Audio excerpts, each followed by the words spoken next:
Hello, everyone. If you are just joining us, welcome to the RadicalxChange Annual Conference. Our next session will be Empathy at the Roots, Becoming a Tree in VR. I'd like to welcome Fanny to the stage to begin our session. Hi, thank you, Kali. It is my pleasure to introduce this artist talk.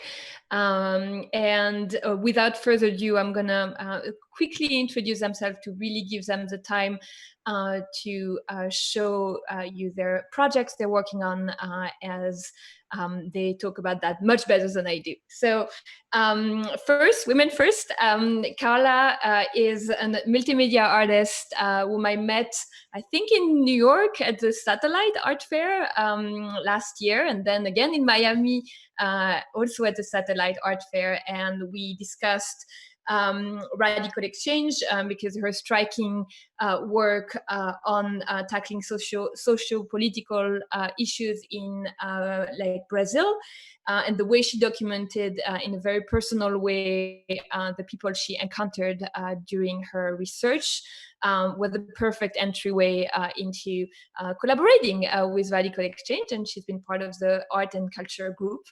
So this is very exciting to have her. And Winslow Porter is a director, producer, and technologist specializing in VR and AR standing for augmented reality, and large-scale projects. And he also founded the impact-focused studio New Reality in 2016 to use technology in order to alert people about pressing environmental and social issues. And Tree is the last project of New Reality, and I'm sure he's gonna talk about it in way more details, but ties very tightly with Carla's work in the Amazon forest. So without further ado, I will let the stage to Winslow to bring us on this journey. Thank you so much. I really appreciate it. It's a pleasure to be here in virtual space with all of you. I'd also like to begin my presentation by paying respects to the Wabanaki people whose ancestral land is here in Bar Harbor, Maine, where I currently am, and also the Penobscot people where I work in Boothbay Harbor, Maine as well. Just before I begin, I also want to make sure that the sound is clear. Okay, perfect. Just don't want to do 20 minutes and you guys don't understand what's going on. So I'll get started with my slides, and yeah, here we go. I'm gonna start sharing my screen.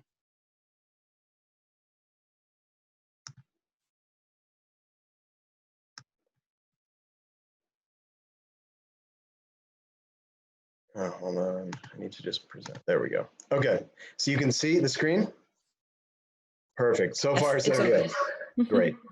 Yeah, so as Fanny mentioned, I'm one of the founders of New Reality Company. We're an immersive content studio based in New York and also Los Angeles. And our work is trying to allow people to get a better understanding of some subject matters that are oftentimes difficult to perceive just through basic texts or, say talking heads on the news or a news brief, a push notification. We're trying to allow immersive media to take a step closer to that. And with that, I'll talk about some of the projects I started out with and then how they've evolved to where they are now.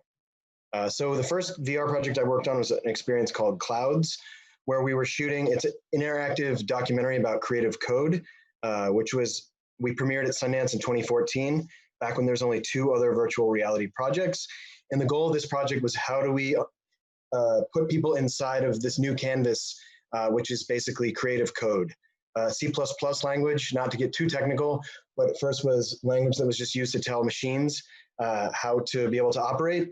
Now we're seeing that that is a tool for being able to have computer graphics, be able to move a line across the screen or to do things that are like really interactive. And then it's emerged itself into things like virtual reality and augmented reality. But in this documentary, we wanted you to feel closer to the subject. So we shot it in a technique that's called volumetric video. So here you can see Aaron Koblin, who is one of the founders of a VR company called Within, along with Chris Milk. We are able to take his image from the front. And then also because we have the depth data for him, we can also move around him almost like he's in the room with us. obviously giving this sort of cyberpunk aesthetic that we have here as well. But the goal was not just to be closer to the subjects, but also their work. And for a lot of people, this was back in 2013 when we started it, we were able to wear a VR headset, and a lot of the artists who were participating in the documentary and allowing us to use some of their code to explore what those connections are. It was the first time that they've ever seen their work inside of 3D. So it was really an amazing moment. It was almost like unleashing it, or like, it was sort of trapped inside of a 2D pane before. And when you put VR on, it's like dissolving the screen. You are now inside of it. And that's a big perspective shift, which can be really powerful when it comes to telling stories. And it's also, I think, significant in this because it feels really natural. We're not just seeing something that feels passive. Instead, it feels like it's actually happening in front of you. And it really actually uses a different part of your brain that you create a memory from it. It's not just an anecdote or sort of a little blip, on your memory's radar. It actually feels like an event. And so with this, we created a storytelling engine. And so that allows you to, this is back before, there was sort of really powerful AI. This is back in 2014. So it's a basic branching narrative that allows you to dig into the different concepts of creative code. And I won't take too long on this, but really the reason why I'm bringing this up is because this is the first time that I had, or anybody from our team, had the experience to put on a VR headset and really explore a totally new landscape. And sort of it inspired a lot of different people who worked in this project to create other, I would say, meaningful work in the field for the next 6 years afterwards. And this is just an example of what it looks like. Instead of actually, just seeing a still image or something or a video, you actually can explore this, walk around, and you feel like you're inside of this landscape. Then after I worked on clouds, I worked on the agency side of things, understanding sort of how projects, using the same techniques, but for brands, in this case, Merrill.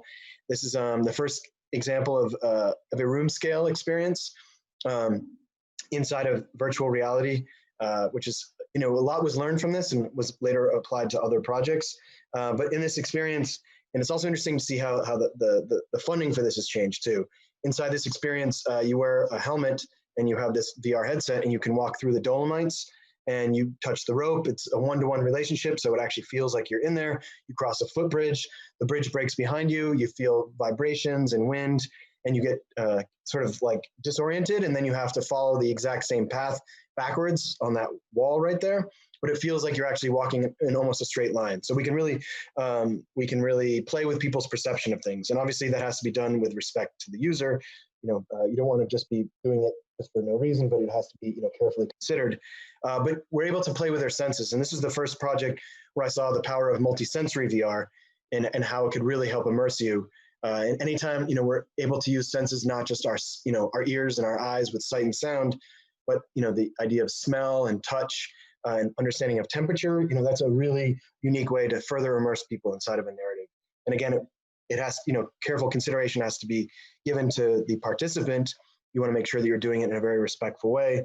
But that, again, we trust our senses to understand our environment. And, if it's done if the dance between technology and narrative is carefully considered, it can be, a truly immersive experience. A lot of people were screaming in this experience, that have never tried VR or never, hiked in or had a fear of heights. And again, I understood that and applied that for my project Tree, which I'll be talking about. So so Milica Zetz and I started New Reality Company at a place called New Ink. It's the first museum-led incubator, as you can read, and that is in the Bowery area of New York. And that was after I worked on the agency side of things for a few years, I think about 4.5 years, and then decided to use my understanding of how to speak with clients and how to be able to ultimately sell a project through these projects in VR, unfortunately back then, and still now it can be quite expensive and also require team building. So I use that same understanding to how to be able to bring our own projects to life. And with this, we created a project called Giant, which is based on Milica, who is the co-creator of this, my also co-founder of New Reality, based on her childhood growing up in Serbia during the NATO bombings of 1999. We wanted to be able to distill this narrative. As a Westerner growing up in Maine, I really have no understanding of what it was like to grow up in a war-torn country. And, I can't pretend that I ever would, but we wanted to be able to create a VR experience that would bring you closer to that understanding. Again, not just a push notification that we can easily, just like shove off because it's exactly how we get all of our other notifications. We wanted to place you inside that environment. And this is happening all too, frequently across the world, every single minute of every single day. And we're very divorced from this reality. So we wanted to literally place you inside of this. But imagine this as a family, a Western family, which this does not, this type of scenario does not really happen, And so with this Western family, it's two parents trying to convince their daughter that the approaching bomb blast is a friendly giant that wants to play with her. And as we see, as the play intensifies, we slowly see that, unfortunately, it doesn't end well for the family, like far too many, families who are caught in the middle of a conflict zone. We really wanted you to feel what that was like. And there's no setup. You're just immediately placed there, and you experience the same confusion that this family and many other families experience. We shot this on a green screen, and again, we use the same technology, the volumetric capture, which looks like this. On the left, that's the color information. On the right, that's the depth data. And when you place them over the top of each other, when you put the headset on, it really feels like this family's in front of you. Again, the VR technology, you don't have a body, because this is back, we started this in 2015, before there was any ability to be able to capture your own body in space. This is really before there was hand controllers. It was just being able to have the sight. So we try to use that to our advantage by placing you inside of this dark room, which resembled the basement. We could have 3 participants at the same time. And it's really important to consider that the participants' user journey from beginning to end, how they go into the room, making sure that they're comfortable from beginning to end, because VR still feels very much like a dream state, and you don't want to just wake them up from that. And how do you climatize them? How do you onboard them, to this virtual environment and back is extremely important. And this is what the setup looked like. This is when we premiered at Sundance back in 2016. And the response was, a lot more, like we really had no idea how people would react, but the response was overwhelmingly positive, and it really galvanized us to want to create our next project, Tree, which this technology has advanced so much in only a period of 2 years. People talk about VR, or like there's dog years, but then there's also VR years, which is very compressed. There's so much that has happened since we first started this. And just a quick example, back on the Merrill project, the technology that we were using to track people in virtual space, that was about $200,000, just the tracking technology. And then a year later, the same technology, which could track about the same size of space, was only $700 from a company called HTC Vive. And now for $400, $300 or $400, depending on what headset, you can get a much larger space, and the fidelity can be even higher. So, in 2 years, it will probably be twice that, and even half as expensive. So we're seeing a rapid shift in this. And while it's obviously still difficult to get access to this technology, we're seeing that there's a step of democratization that's happening. It's getting closer to being able to access this to a larger group of people, and the tools are getting easier to use, which is really important for telling a wide variety of stories. And with this experience, obviously there's been fires in the Amazon happening, well before people were aware of it in the end of the summer of 2019. But we were originally going to be thinking about, deforestation in the Amazon more for paper making. That was actually our original idea. And then we started speaking with the Rainforest Alliance, who was our NGO partner, and they really made us realize that paper, while there's obviously some issues with the practice in the industry in general, the biggest threats are actually these large-scale burnings that are happening. Oftentimes from farmers, agriculture, livestock, and illegal gold mines that are happening all over, all through the Amazon. And we wanted to pick a specific area of Peru with a kapok tree, which is a tree that's also it's sacred to the indigenous people of Peru and all different parts of the Amazon River Basin and in other countries as well. And we really wanted to work with experts who had experience in the field. Obviously, again, me growing up in Maine, I can read as much as I want, but I'll never truly understand what that's like to be working in this area and understanding what sort of the sacred value of that tree is. So we worked with a lot of experts to be able to bring that to life. And in this experience, we wanted that transition again from actual reality to virtual reality to be as seamless as possible. So we actually give you a kapok seed in a bowl that you get to pick. Basically, you take any seed, and that is what is the beginning of your transformation to the kapok tree.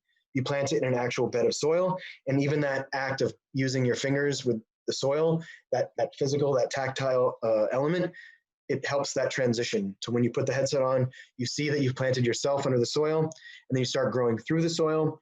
And this is all done inside of a video game engine called Unreal, which, surprisingly is also the same video game engine that's used to create a lot of first-person shooters, notably Fortnite. The same company actually makes Fortnite. So it's, we're seeing that this is now a canvas for all sorts of limitless forms of expression. It doesn't necessarily just need to be a violent shooter game. And also because there's so much work that's already been put into making this realistic from a graphics and shader perspective. We didn't have to do like all that legwork ourselves. We're using, a lot of pre-existing infrastructure, but a lot of this was actually manual as well. But we're able to use these game engines to tell these stories that really haven't been told, or now are starting, I should say, are getting told a lot more commonly now. And with this too, you have this sense of sight and sound, but we have a scent track that we worked with International Flavors and Fragrances and a company called O Widgets out of Brighton, now in London, to be able to create this nice dance between the two. A really convincing smell of being under the soil, and then you emerge and you smell this really floral, very fresh green scent as you grow to be eventually the tallest tree in your area of the rainforest in Madre de Dios in the Peruvian Amazon. And you look down, you can see your arms as branches. Obviously that can't happen in real life, so we had to take some poetic liberties, but we try to create this as accurate with the flora and fauna that are indigenous to this area as possible.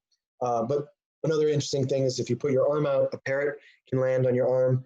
So it's that feeling of immersion. Being able to have, obviously, this experience is on rails, which means it's the same, duration for every person that does it, and every person becomes a tree.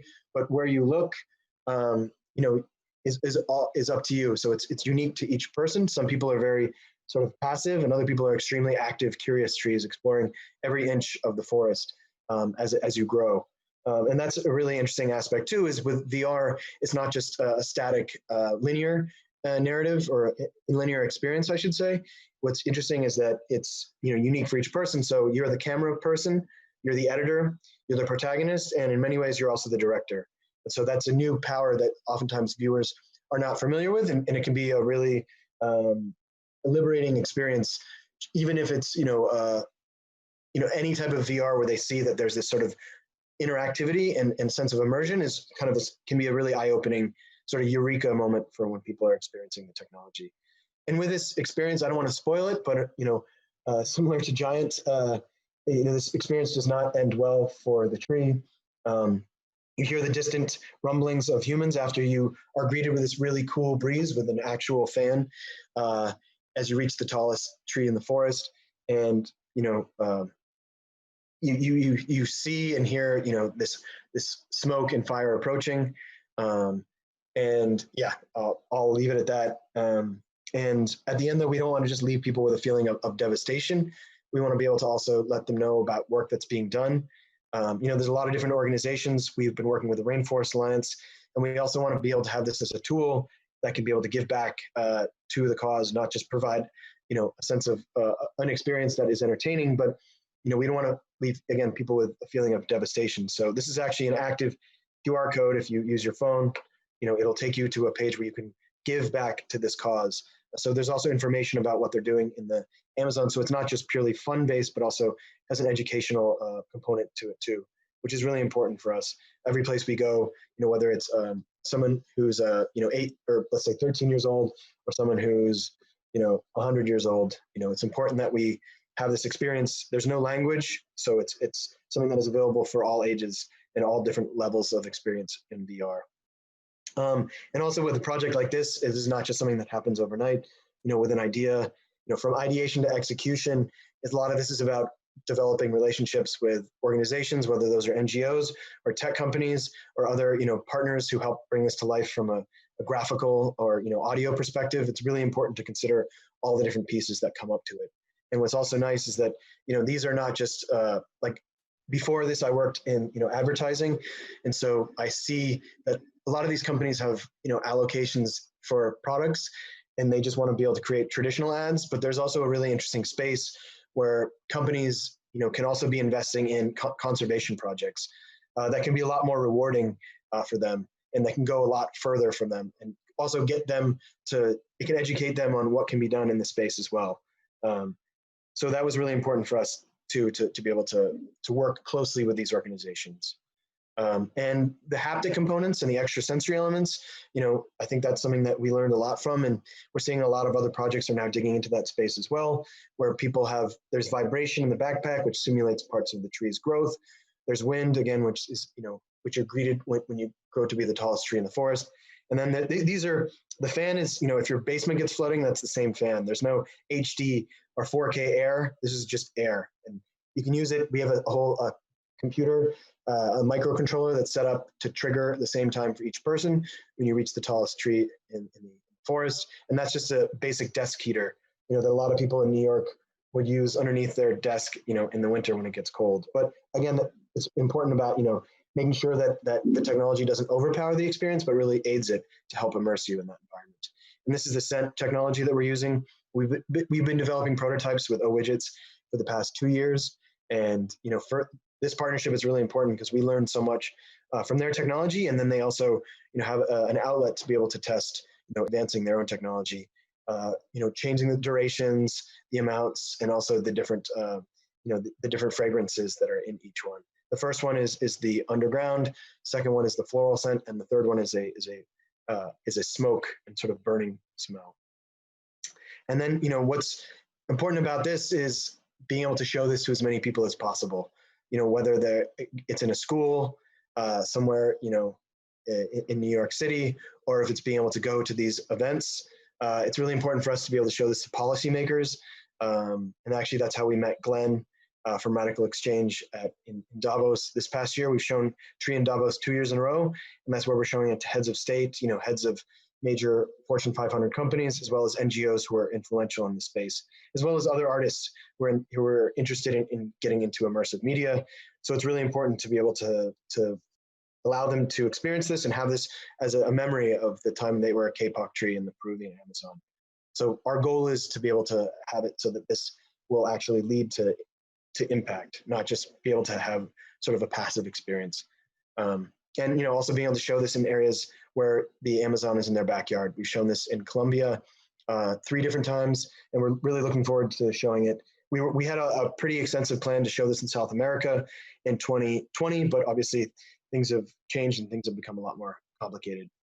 So our plan is, once things are more safe, to continue the tour showing this project. And I just got a few more minutes, so I'll talk about Rainforests. This is an augmented reality project, which is inspired by the work that we did with Tree. But the goal is, right now, there's a few million headsets, VR headsets in the wild. Meanwhile, there's 2.1 billion AR-enabled smartphones.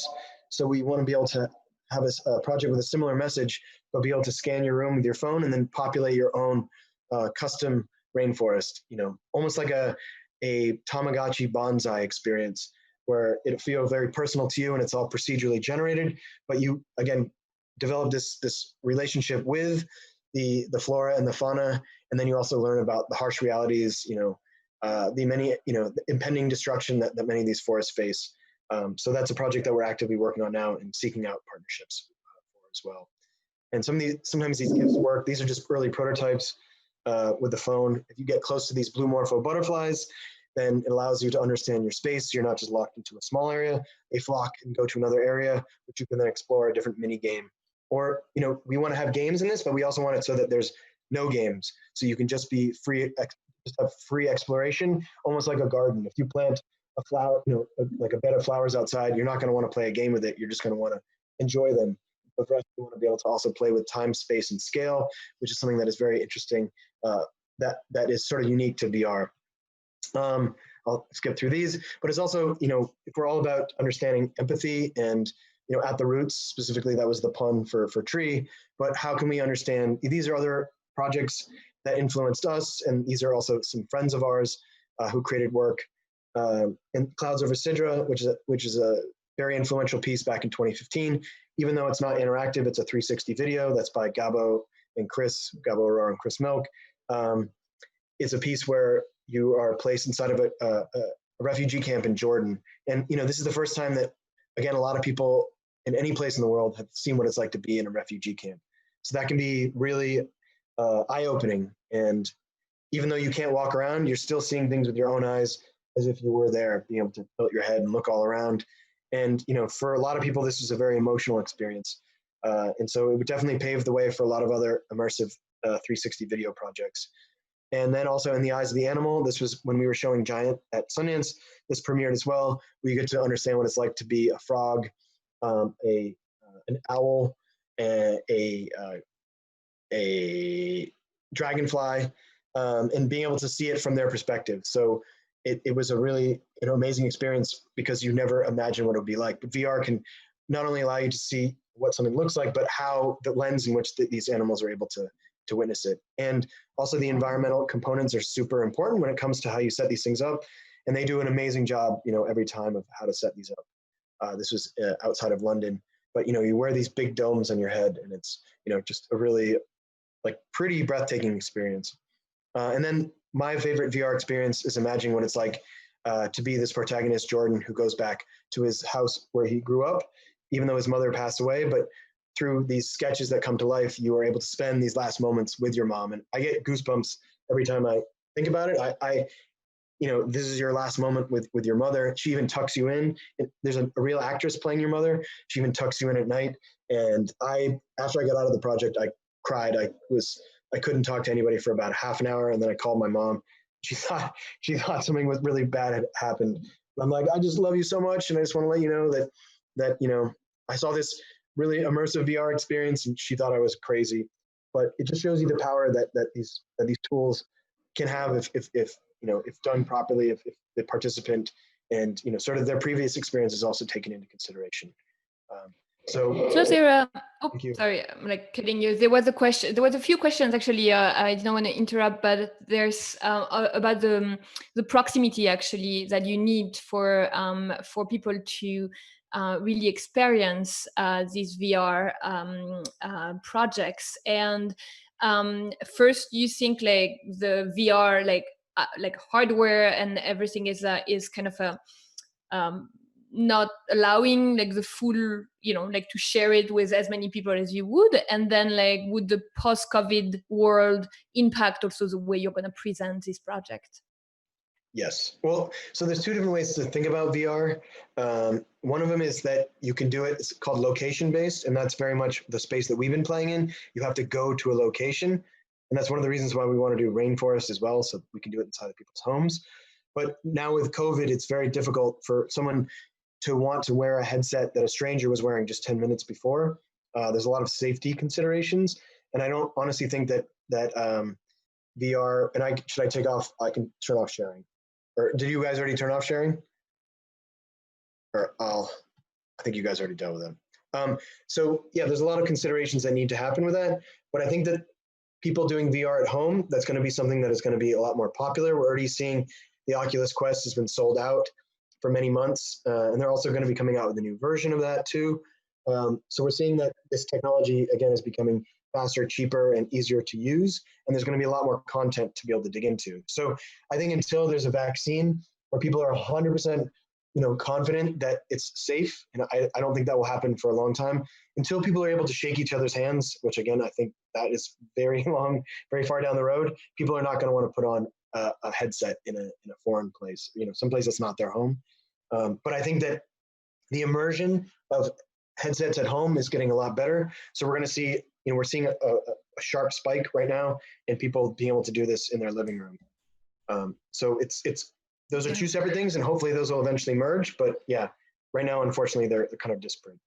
Yeah, no, and thank you for explaining the projects. I think people too often associate VR with, as you said, gaming and Fortnite and just really video games. But the new ways it brings to telling stories, new narratives with multisensory captors and also the cross reality. I think we're calling it wrongly VR because you're really embedded in other aspects, and so after hearing the way you approach and like the way you told this story. Like now I'm very curious to hear about Carla's work and how you tell stories without VR and with very like other artistic mediums.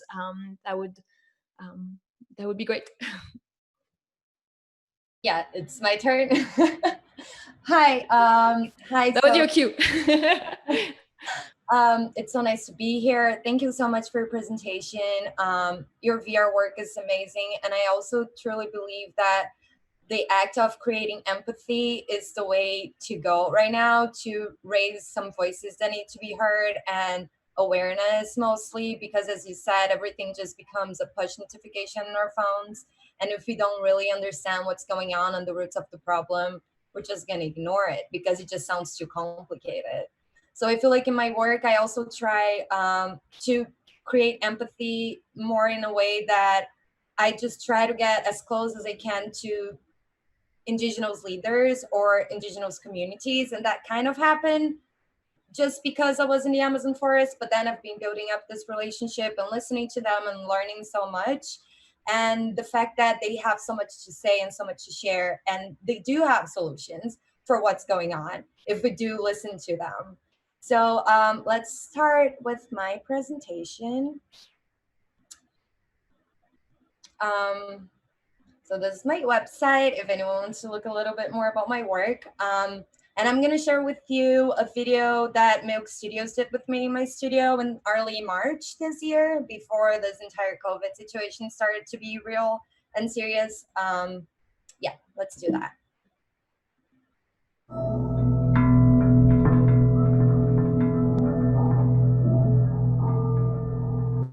My creative process is observational and intuitive, and my work directly responds to socio-political events. And editing, there is a lot of editing and cutting and pasting and making and remaking. My installations usually come from a photograph or a video that inspires me to tell a story.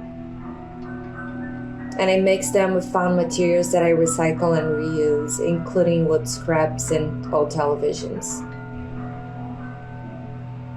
I've been working on these installations for the past 6 months. They came as my immediate response to the deliberate burning of the Amazon forest in Brazil.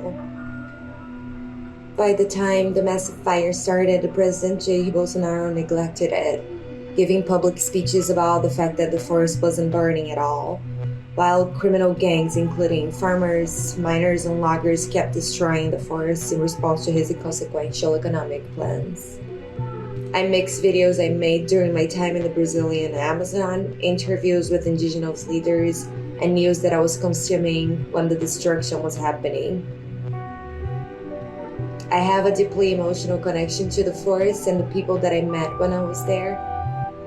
So the work mirrors my psychological state in these months. We must talk about ecofeminism.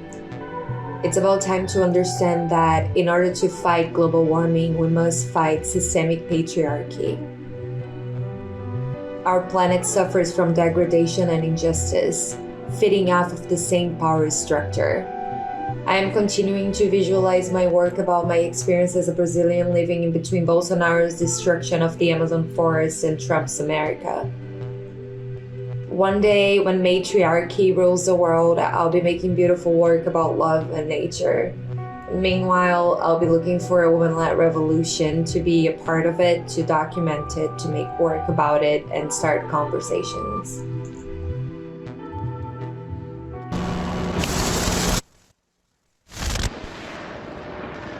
Amazônia em chamas.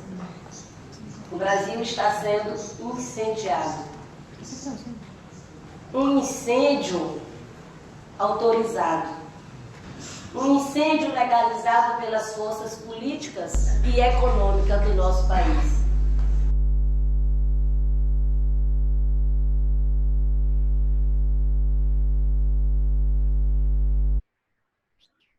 Yeah. So I think I speak a little bit about my process and where the works come from in there. This is actually the first work that I did about the Amazon forest. And this specific site I actually encountered even before I had any relationship with the indigenous community that I met. Oh no, what's happening? Okay. And then, yeah, when I first saw this site burning in front of me, I literally sat there for 5 minutes and started crying.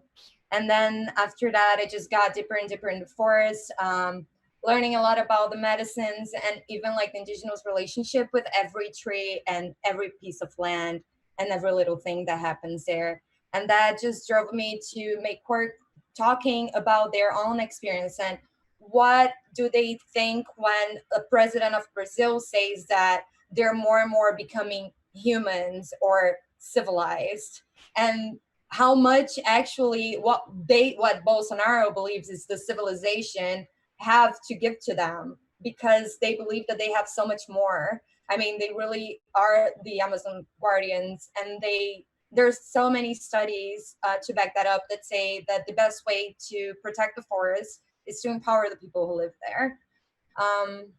So this was a forest screen video installation. And this was pretty much my experience with the indigenous people that I met there. And I was just following them around and just amplifying their voices and listening what they had to say. And it was also me figuring out the importance of the forest, and the importance of their relationship with it being so sacred and their lands being protected. Because right now in Brazil, we're going through a very difficult and complicated time, especially during COVID. Somehow it just gave a lot more power to miners and illegal miners and loggers to invade indigenous communities and just do whatever they want with the land. And, you know, farmers has a lot to do with the fires that broke up in Brazil, but also Bolsonaro was the one setting up a date being like, so this date we start the fire happening. So it's like a very long story. And this entire thing started in a very thought out political action coming from Bolsonaro. And then I couldn't help myself but getting my work to be more and more political. So some indigenous leaders, Artemisia Chaquebra, Sonia Guajajara, they came to New York City to speak in the UN and to speak about what Brazil is going on, the difficulties of indigenous people have been with Bolsonaro's politics, and to speak about how they are being destroyed right now. And then this next work that I'm showing, it was an installation. That's how Fanny met me. And I'm just printing all the news that I was finding here in America. I didn't have to go to the news in Brazil. This was the news that was on New York Times and everywhere else, and with a red blinking light. And I'm just repeating them and pasting and taking it out, as you know, mimicking the idea of you looking at a push notification and just going through it. And then I'm just like making sure that you understand at least the headlines are in there, because they're so impressive, like chaos, chaos, chaos, you know, but still our push notifications are being silenced and we're not really paying attention to what's going on. And it's getting very close to an irreversible situation that the whole world's going to feel very impacted. So I just started trying to bring more and more attention to the urgency of it. That's why, you know, the blinking red light and the newsprints, just to make sure that people understand that this is not just a romanticized work, because that's usually what people do when it comes to like making work about the Amazon forest and indigenous people. They romanticize it, they appropriate it.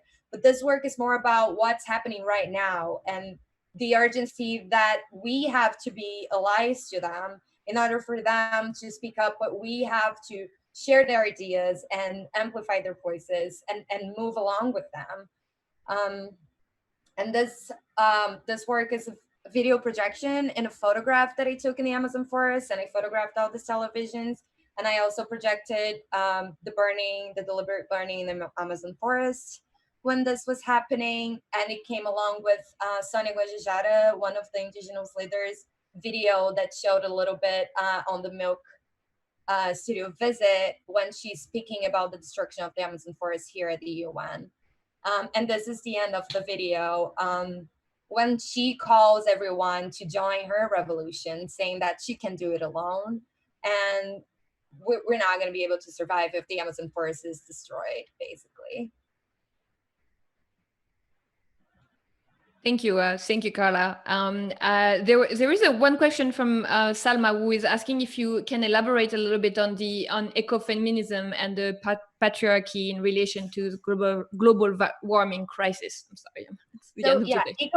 Ecofeminism believes that there is a direct relationship with the destruction of nature and patriarchy. And coming from the Western culture, the idea of something being dominated and something else being dominant, this power structure, it comes along with othering not only Black people, indigenous people, women, but also nature. So this all comes from the same philosophy. So once this Western patriarchy, white supremacy doesn't rule, we believe that we can dismantle it in a way that instead of othering everything, even nature, because we are part of nature as well, and we should be all equal and existing at the same plane and at the same time, and really looking up to everything else. And all of that happens literally because of patriarchal Western white supremacy. So ecofeminism, I mean, if you're interested, I really would look up to it because it's a very powerful theory. And there is a book called Feminism and the Mastery of Nature that really breaks it down so beautifully. And it's just like a Bible to me. So, yeah. Thank you. And I also would like to give the opportunity to Winslow to ask a question to Carla, or if Carla, you have a question for Winslow, to give you guys the opportunity to also exchange on your works, because I don't believe you knew each other before we prepared the talk. Now. Even better. Yeah, I would love to be able to experience your work as well. It's really inspiring, especially the fact that you've been able to actually go and meet the indigenous leaders and see, how they live their lives and be able to pull inspiration from them. That's something that I feel that, is very much like the next step for the work that we're doing. So I'd love to, connect with you and hear about the process, how it, is related to your work, and, ultimately what your sort of next, what are you working on now? I mean, I feel like this is such a moving target because everything is happening, especially with COVID. Everyone thought that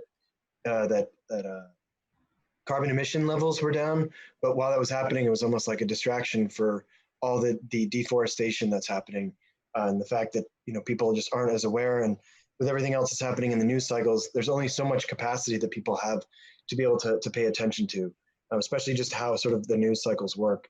So I'd love to sort of hear about, what your plans are to continue this work. I'm working with co-curating a show that is going to happen on my studio with South American artists, and bringing up, and also it's going to be a fundraiser for one of the indigenous leaders nonprofit organizations.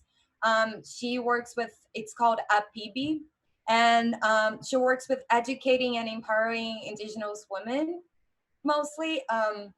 So I'm just interested. Honestly, my work is very documental in a way that I'm just like, I'm very curious to see what they're doing and what's happening, and I'm always in touch. And then it's pretty much like an exchange. And then, after I have some material, I just look at it and I'm like, okay, how can I amplify their voices, and how can I communicate the urgency of the facts? So it's really an exchange. It's really a collaboration that happens. I use my skills to try, and my privilege of being in New York, of having much more visibility. Arts in Brazil right now are like, it's just so sad to see what Bolsonaro is doing with my country, honestly.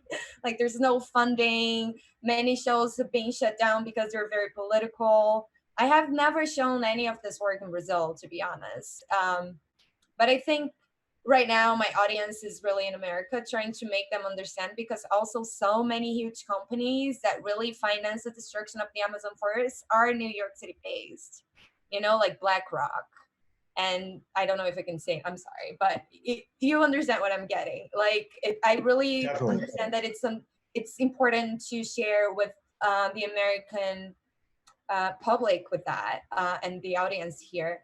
And that leads me also to a thought that I had when it comes to your VR experience, because some people never had a chance to go to the Amazon forest, and the experience that I had being there, and one of the reasons why I love it so much is because you sync with everything that is around you. Everything is breathing with you, from the bugs to the trees, like it's all breathing on the same pace, and it's just like you really feel connected. So when you make work like that like you allow the person to actually become a tree, it must be just very emotional and very beautiful to be there. Like I can't wait to do that, because even though I was there, I was never a tree, but I always wanted to be. And I can only imagine also, because it becomes so emotional, and like you're looking at your own branches and your own roots and your own surroundings, and when you see the fire coming, it must be, like, have anyone ever cried? Because I believe I would just shedding tears. Yeah, I mean, that was again something that we didn't sort of know, what the responses would be, but there has been a lot of people who have actually cried. And, in all different environments, everywhere from, the film festivals to showing in Davos. Some people, also like sort of we've had situations where it's hard to discuss with people because they have to go into like a place where no one else is around, and sometimes they just bawl.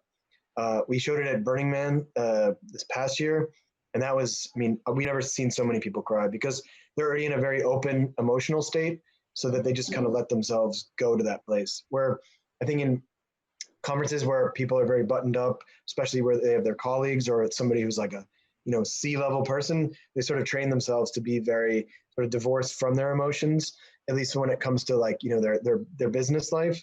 But I think that we've also been able to sort of break through to a lot of those people because, again, we take extra care for the onboarding, making sure that you feel comfortable, in every aspect, putting on the haptic backpack, grabbing the seed, and it doesn't just go right to the issue. You feel this this catharsis, this really overwhelmingly positive feeling, this connection with nature, which is also a really interesting thing to think of. How can we use technology to bring us closer to nature? And I think we're going to be asking ourselves that question a lot more, because in many ways, technology, or the rapid growth, the rapid expanse of populations, and sort of the age where we live, the very mechanical age where we live, has definitely accelerated everything when it comes to carbon emissions and deforestation in general. But can this be also the thing that can help us, not just from an education perspective, but from a leaning our way off of the need to be able to for cutting down all these trees, for having all the livestock. So there's so many different questions. I've learned so much, and the more I learn, the more I realize I don't know, and the more I want to know, and the more I want to collaborate with people who are working in the space. Thank you. I think so. We have 3 minutes left, and one thing that I always encourage, one of the reasons why I love the RadicalxChange community is that we always leave with something actionable, not just like, okay, let's just close that and come back, to our regular life. So I will start with one and then give you the final word, but I would like to mention that we are organizing an art exhibition in VR, in a VR space, so not just VR projects. And I would like to invite you both to this exhibition that we're preparing for the fall. And if you have Carla and Winslow, first, thank you so much for all explaining your amazing work. And if you have one place where people can reach out, or one exhibition to look out for, I would love for you to share that to close the session. Carla? Yeah, right now I'm showing a video that I did with the Sepia community at the Thomas Urban Gallery in New York City. So if anyone is around, they're doing by appointment only because of COVID. So the gallery can't be packed. There are limited number of people there, but it's a show about ecofeminism, and it's beautifully done and curated by Monika Fabianska, and I would recommend that. And if you want to learn more about indigenous activists, the name of the organization that really moves me the most, it's called APIB, APIB. And then they have a version in English and in Portuguese, and you can learn about the work, that you can learn about Sonia Guajajara. And if you want to help spreading the word, I'm sure you're going to be doing a great job, and she's going to be very happy. Thank you. Winslow? Yeah, unfortunately, about a little over 20 exhibitions of ours have been canceled, into 2021. So we actually aren't sure when we're going to be able to show Tree again, but there will be more information at treeofficial.com when we're actually able to do that. So honestly, the future is very unknown right now. The uncertainty, though, is at least what we're using that to be able to work on our new project, Rainforest. We're in the middle of fundraising and pre-production and ultimately research. But if there's a way for us to be able to put our email, anyone who wants to learn more about the project, or who wants to get put on a mailing list, or people who are just interested in collaborating, or just who have really interesting insights when it comes to this. This is a sort of an amazing time to be working in this field, meeting other artists, and just seeing how we can do everything in our power to try to make a difference when it comes to this. Well, thank you very much to both of you, and we'll see more of both of you very soon. So thank you again.